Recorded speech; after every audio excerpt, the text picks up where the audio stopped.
Si uno de los puntos que me llamaba la atención era ¿no? Este estereotipo de asociar lo étnico con lo exótico, ¿no? Cuando lo que es español también tiene un carácter de etnicidad, ¿no? Lo que también me lleva a recordar otro punto, ¿no? Que siempre se estereotipa al español de la colonia como el blanco, ojos azules, piel clara, ¿no? Pero los había, ¿no?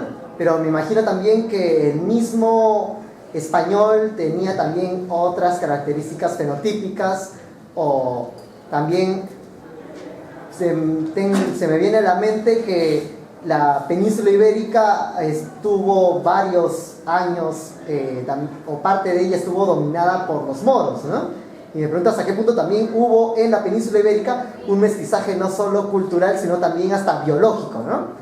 De lo que podríamos llamar españoles y los moros, ¿no? Entonces, me imagino no todos los españoles que venían o los que nacían en América tenían estas características fenotípicas de piel clara, ¿no? Ojos azules, ¿no? Vale. Bueno, a mí me interesó la parte que la cual habla sobre las categorías coloniales vigentes y muy arraigadas la cuestión de raza. ¿Por qué? Porque con ellas nace, digamos, conceptos más actuales como colonialidad, que en muchos casos se acercan mucho a estas cuestiones, sobre todo de raza. Por ejemplo, yo la época que más estudio es sobre violencia política, en las cuales muchos discursos académicos para comenzar, qué era, por ejemplo, Sendero Luminoso, o por qué adoptaron ese discurso, se acercan mucho a conceptos sobre raza, sobre el indígena explotado en la colonia, y son conceptos académicos que en muchos casos hasta ahora siguen. Entonces yo pienso que la idea que usted propone sobre que la cuestión de raza en verdad no era muy importante en la colonia, ¿quiénes más desarrollan esa idea? Porque creo que es una manera nueva de explicar, porque como le digo, ¿no? Muchos discursos académicos, y como usted dice, hasta los 90 todavía se usaba, sobre estas categorías aún coloniales como explicación de muchos de esos procesos históricos muy importantes, pero que desde su lado, como que otro enfoque que me parece interesante, ¿no?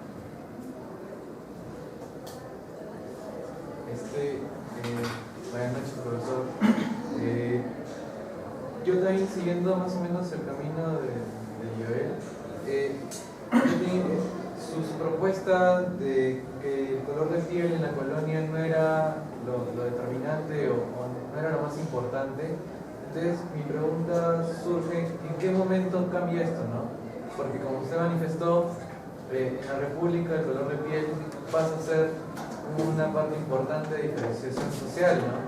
Entonces, ¿cómo se dio esa transición de que en la colonia el color de piel de repente no era lo determinante, y cómo esto sí cambia para la República, ¿no? ¿En qué momento hay ese cambio? Y si hasta ahora la parte material, como se decía en una parte de las diapositivas, sí, lo material, es decir, lo económico, ¿no? Lo objetivo, pesa más sobre lo racial, ¿no? Que también podría ser importante para entender muchos fenómenos de la historia reciente, ¿no? Como puede ser el conflicto armado interno.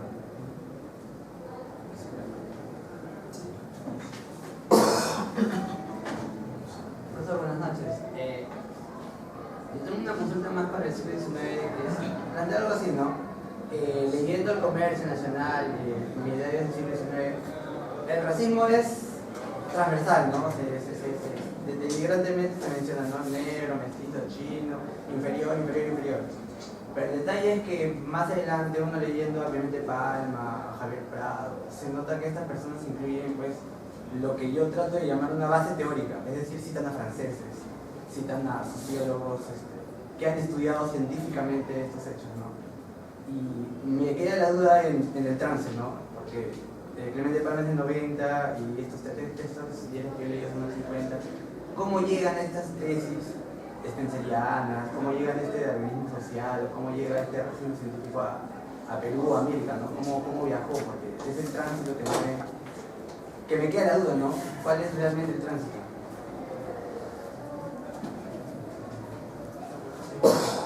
Bueno, mi pregunta es un poco parecida a la anterior.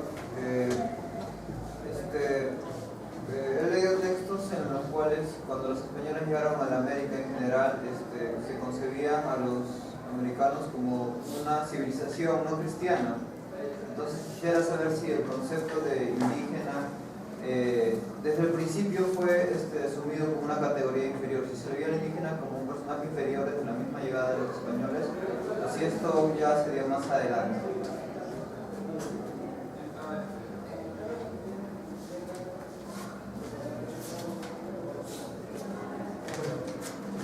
A continuación va a responder el profesor. Sí, sí puedo. Armando, lo que estás diciendo, y quizás me olvidé también de comentarlo, la palabra mestizaje tiene una trampa, ¿no? Entonces, uno dice mestizo y se imagina realidades puras al costado, porque el mestizaje es mezcla, ¿no? Entonces, si es mezcla, uno supone de que existe algo puro que se mezcló, y ahí está la trampa, pues, porque uno dice, claro, acá ¿quién se mezcló? Español, ¿cuál es el español puro? Ahí está el problema. En realidad mestizaje es una palabra un poco complicada porque alude a una mezcla de cosas que están mezcladas.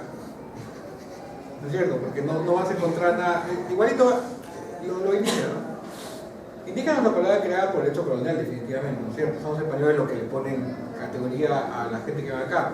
Y al interior de esos pueblos no hay indios, hay etnias, ¿no? En el 16, cuando ya los españoles se instalan en el poder colonial y hacen las reducciones famosas y todo esto, van tratando que haya una identidad colectiva indígena, ¿no? Pero ya, uno podría decir el indio puro.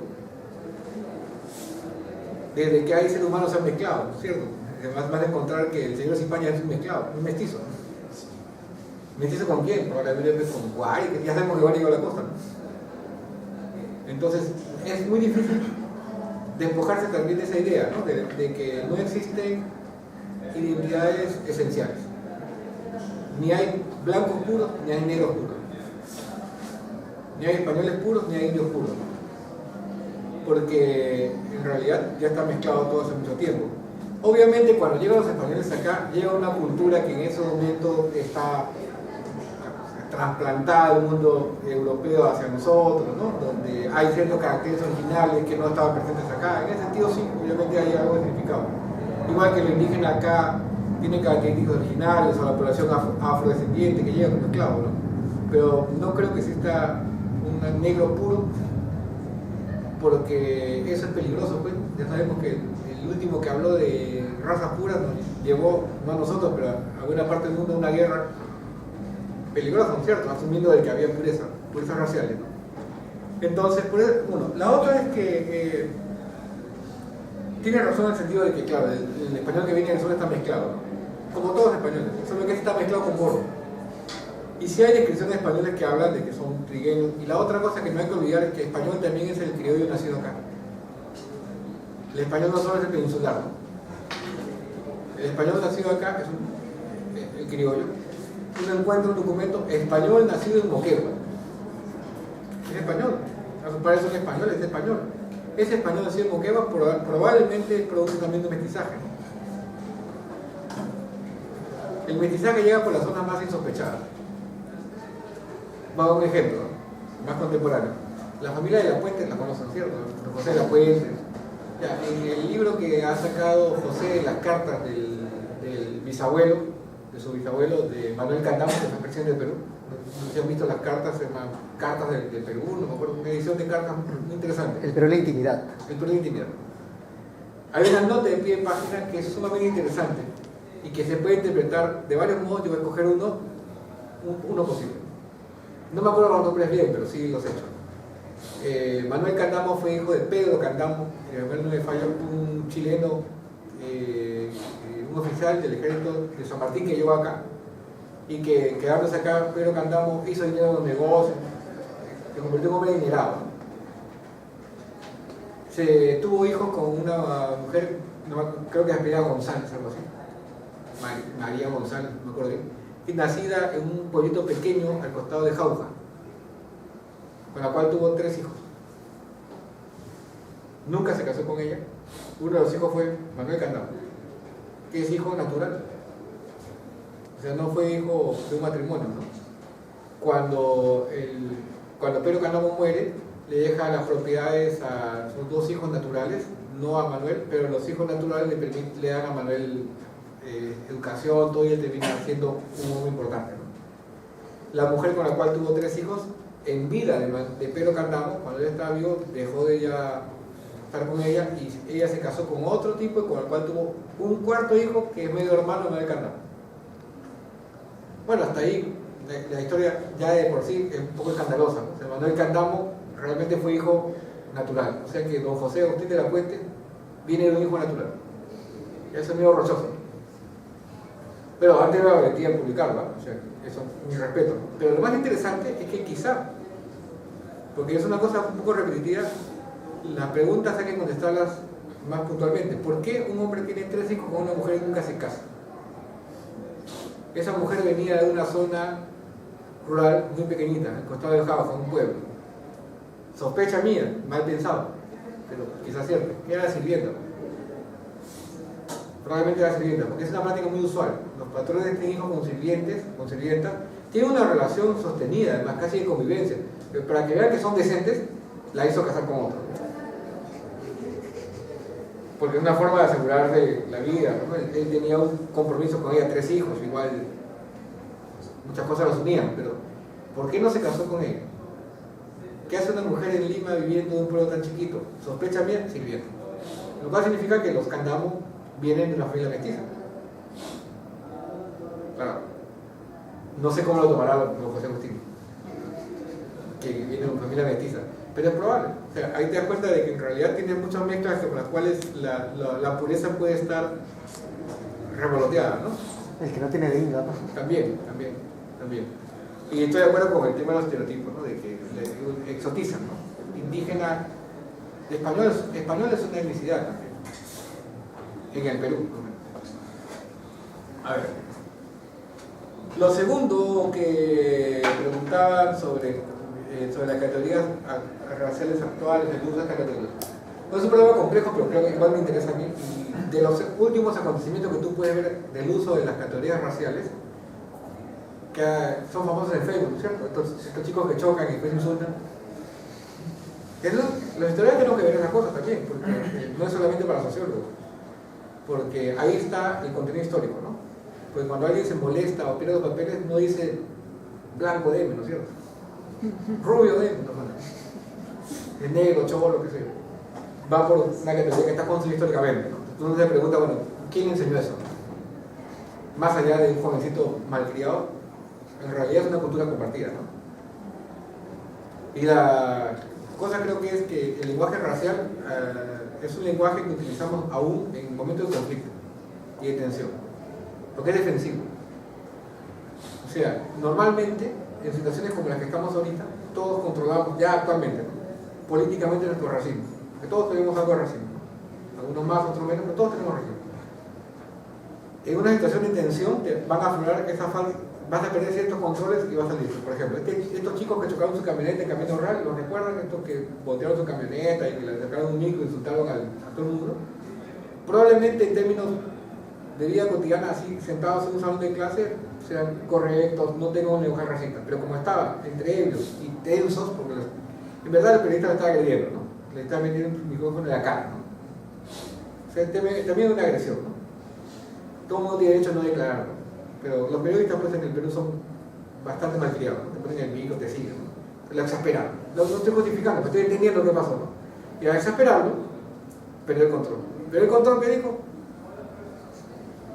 En estos libros sobre racismo que cité hace un rato, hay un estudio que creo que hace, no me acuerdo bien el nombre, creo que es Néstor Valdivia, que hace un estudio en Jauja, en la posta de Jauja, en el hospital, en cómo atienden los enfermeros y médicos a las mujeres parturientas, ¿no? Para ver si es que hay actitudes racistas, ¿no? Y encuentran de que en realidad la atención normal, cuando la mujer va a atenderse, hay un cierto racismo pero medio paternalista, ¿no? Algo así como, sí, mamita, cuídate, ¿no?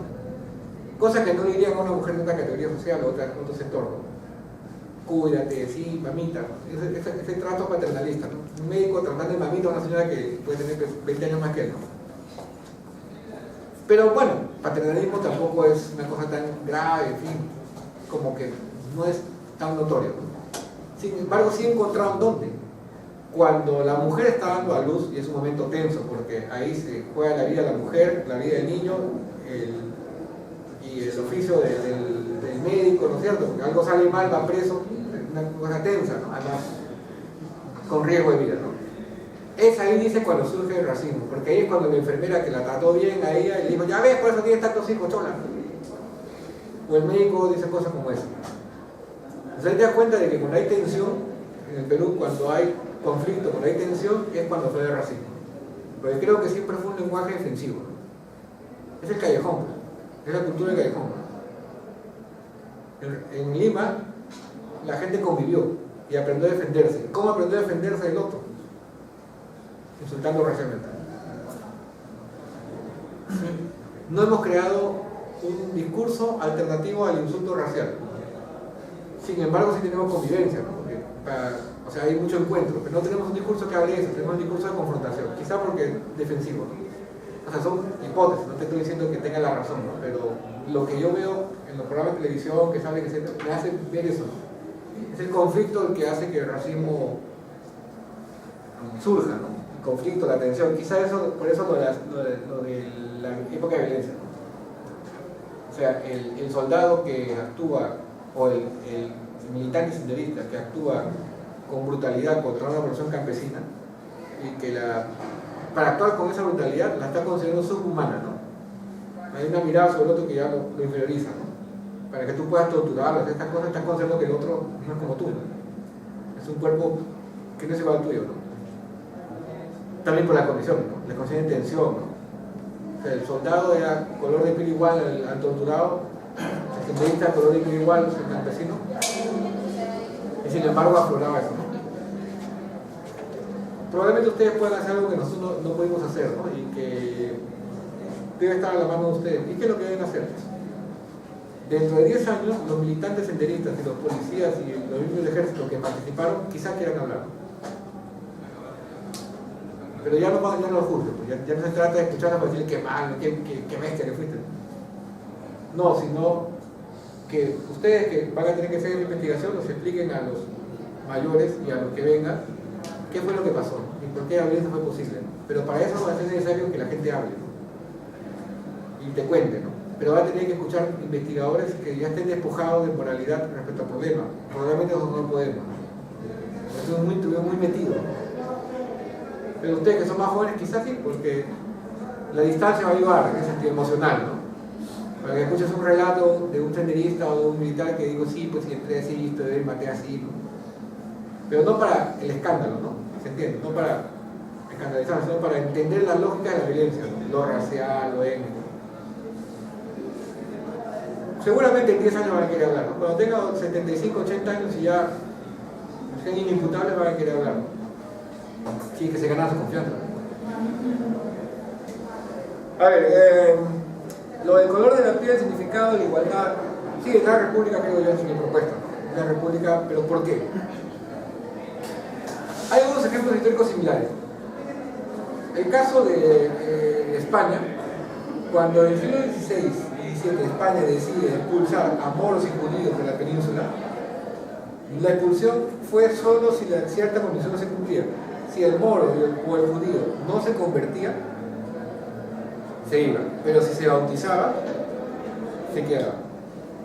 ¿No es cierto? Ahí aparece una condición nueva que tiene que ver con lo que estaba preguntando hace un rato, la condición de cristianos de dos categorías, ¿no? El cristiano viejo, cuyos abuelos fueron católicos, y el cristiano nuevo, que es reciencito, ¿no? Ante la iglesia todos tienen el mismo derecho, todos son cristianos, todos tienen el mismo derecho.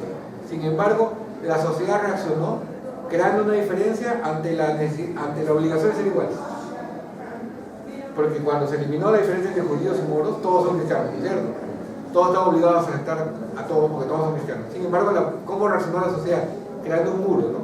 Sí, es cristiano, pero es cristiano nuevo, ¿no? Este es más valioso que el cristiano antiguo, ¿no? La iglesia no creó exactamente esa diferencia, la creó el sistema social. La iglesia la adopta, la utiliza, en fin, la incorpora, ¿no? La igualdad republicana opera en el mismo sentido, ¿no? Cuando la igualdad ante la ley se establece en las constituciones y diversas leyes republicanas, ya no hay diferencia entre el negro libre y el propietario, el antiguo propietario. El negro libre, su voto vale 1, el del hacendado vale 1, ¿no? El hacendado está obligado a aceptar que eso ya se instaló. No está de acuerdo, probablemente, pero la discusión política ha dado votos y eso se instaló como sistema político, ¿no? Pero no significa de que acepta al otro como igual, reconstruye diferencias. ¿Y cómo se reconstruye? Antes era porque eras esclavo, ahora es porque es negro. Cuando se elimina la esclavitud y se acaba la diferencia entre esclavos y libres, entre negros libres y negros esclavos, ya todos son libres, no es que la sociedad limeña reaccionó diciendo, ok, ahora que no hay esclavos todos somos felices, todos somos iguales. No, como ha estudiado Carlos Aguirre y demostrado, es el momento en el cual se criminalizan los negros. Negro igual, el negro mama, ¿cierto? Torpe, peor, ¿no? Un negro mama peligroso, torpe, violento, ¿no? Criminal. Además se quejan de que se abolió la pena de muerte y por eso hay un montón de choros, ¿no? Lo criminalizan, ¿no? Entonces el razonamiento de Carlos Aguirre es correcto. Lo que pasa es que la igualdad obligó a crear muros por otro lado, ¿no? Antes, ¿cuál era el muro? Tú eres esclavo, yo soy libre, no hay forma de equivocarse. Ahora, ¿cuál es el muro? Ah, eres libre, pero eres negro. Ese es el momento en el cual los colores de vida tienen más significado. No es que en la colonia, quizá me pueda haber expresado mal, no es que en la colonia el color de piel no tenga significado. Sí tiene significado, solo que su papel es de menos relevancia que otros factores. Creo que lo que más pesa contestando también es la cuestión religiosa. Los indígenas son inferiorizados, sí, claro, son colocados en segunda categoría, no por su color de piel. De hecho, vas a encontrar en los censos coloniales que la población de Cajamarca o de Cangallo, campesinos de Cajamarca y de Cangallo, que si son como los vemos más o menos hoy, que deben ser así, no son de color, de comidas típicamente indígenas. El campesinado de Cajamarca es colorado, de ojos claros, ¿no? Igual que el de Cangallo. Las razones se pierden en el tiempo y en la leyenda, que se escaparon los almagristas en Cangallo y que dejaron hijos, en fin, quién sabe si es cierto. Lo concreto es que hoy es así. Sin embargo, tú ves los censos coloniales y mira la población de Cangallo que es más colonial, indígenas. ¿Qué los hacía indígenas? Sus ojos azules no los salvaban, tributaban y vivían en comunidad. O sea, indígena no se refería en ese momento estrictamente al color de la piel, ¿no? Se refería a los atributos culturales y sociales, ¿no? Vivir en comunidad, pagar tributo, ¿no? Estar sujeto a mita, eso te hacía indígena. Por eso que las poblaciones coloniales, ¿cómo dejan de ser indígenas? Justamente a la inversa, pues. Primer camino para dejar de ser indio, deja tu pueblo. Deja tirar la mita, deja pagar tributo, aprendes a hablar castellano, deja ropas indígenas, ¿no? Entonces no es el color de la piel el que realmente establece que alguien sea indígena, ¿no? Es una condición legal. Pero una condición legal que inferioriza también en ciertos puntos. Por ejemplo, el indígena es definido como menor de ante la ley porque está siendo cristianizado y todo está parafernalia. O sea, no es tampoco un lugar equivalente, es un lugar subordinado, ¿no? Tomando como base la religión. Esa es la razón por la cual, como han estudiado varios, la religiosidad andina hace un gran esfuerzo de lanzar un gran grito diciendo somos cristianos, por si acaso. Hasta ahora uno puede ir a una fiesta religiosa del pueblo, ya lo que ustedes van a ver, lo han visto, y yo también he visto y veré. Es enternecedor la manera en que las personas mayores viven la fe, ¿no es cierto? Las señoras mayores que lloran en Semana Santa, ¿no? Y que tienen una vivencia religiosa tan profunda. No es que yo no sea una persona que tenga convicciones religiosas, pero no lo vivo así. Y uno se pregunta, ¿por qué lo viven con tanta intensidad? ¿Por qué dan tantas muestras de ser buenos cristianos? Mi respuesta es que, claro, durante 2 siglos le dijeron que ustedes no son cristianos. Ellos están diciendo con eso, sí somos cristianos. Es más, mandan pintar cuadros con sus imágenes en el modo colonial. Es un reclamo para decir, no somos inferiores, somos cristianos. Juan Carlos Extensor, que ha trabajado más por esa idea, ¿no? Este librote grandazo sobre el paganismo y la santidad en el mundo colonial, ¿no? Y prácticamente dice eso, ¿no? La población andina reconoció que algo así como, bueno, a ver, ¿por qué estoy acá? Porque no soy cristiano, ahorita regreso. Te traigo un santo. Pero no atracaron, pues, porque santificar a Nicolás Ayllón hubiera significado políticamente reconocer que los indígenas están cristianizados. Y si están cristianizados, ya no tiene sentido el sistema colonial, ¿no? ¿Pesa más lo material que lo racial? Yo diría que el color de piel es una ligada. O sea, no hay que leerlo, de repente un poco contestando varias cosas al mismo tiempo. Se ha leído muy tradicionalmente como el origen de la diferencia, ¿no? Yo planteo que es la llegada de la diferencia, ¿no? O sea, decir negro indígena no es el inicio de por qué una persona es inferior, sino por resultado de otras condiciones termina siendo indígena o negro y eso te coloca en situación inferior, sobre todo en la época republicana. Es el punto de llegada de la diferencia, ¿no? Es un poco lo que tú decías hace un rato. Finalmente, cuando no tienes nada que decirle a otro para ofender lo que le dice, negro, cholo, indio. Es como la conclusión final de todo. Es el resultado de muchas diferencias, ¿no? Quizá en la colonia hay varias formas de llegar al mismo resultado. Indio es por cuestiones de religión, etc. En la época republicana ya tiene que ver mucho más con alfabetismo, derechos políticos, estatus de vida. Por ejemplo, recuerden que en la época republicana ser autoridad política elegida hay que saber escribir y además tener una renta mínima, ¿no? Lo cual deja fuera del juego a mucha gente. Puedes votar, pero no ser elegido, ¿no? Entonces diría que como color de llegada, ¿no? Lo que preguntaba sobre el racismo científico. ¿Cómo llega? Mira, los libros viajan, ¿no? Y la gente viaja y compra libros. Cosas que no se han hecho y que podrían hacerse. Y, por ejemplo, uno de los pocos que puede leer en alemán es González Prada. Hasta yo entiendo. ¿Por qué sabe leer alemán González Prada? Porque fue educado en el colegio alemán en Valparaíso y aprendió a hablar alemán y a leer alemán. Cuando él viaja a Europa, lee cosas en alemán y la prueba está en las cosas que él cita. Lo que pasa es que don Manuel es bien anárquico, pues, cuando cita. Dice, Weber, ¿dónde? ¿Qué de Weber? ¿Quién? Porque tampoco nadie tiene la paciencia de agarrar el texto y decir, a ver, acá cita Weber, veamos a ver qué parte de las tantas cosas que Weber debe estar. Pero si tú quieres saber más o menos cómo se hizo, ahí está, porque él cita autores. Ahora, él cita a Weber y a Marx. Y si mal no equivoco, la primera edición en castellano de Marx de los años 40. O sea que él leyó a Marx en alemán.